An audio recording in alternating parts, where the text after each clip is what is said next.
Welcome to Unit 11. In this unit, you will learn how to talk about things you can and can't do. I can cook, but I can't make cakes. Oh, and I can speak French.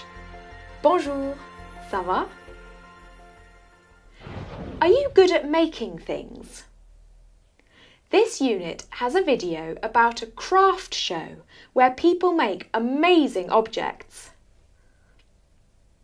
In this unit, you will also learn how to ask for and offer things. Can I give you a lift? Can you tell me the time? Do you have a smartphone? How often do you use it? I use my smartphone all the time to make phone calls, surf the net, play games and listen to music.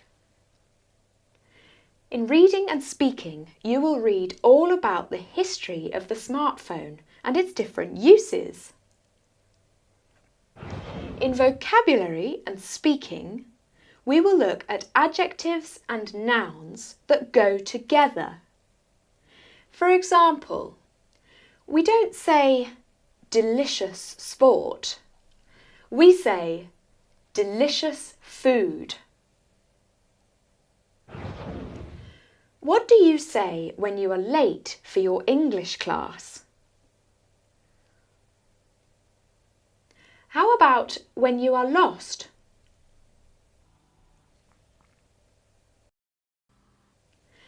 In everyday English, we will focus on phrases you can use to talk about everyday problems. Missed a class? Go online to learn and practice. Have fun! See you soon!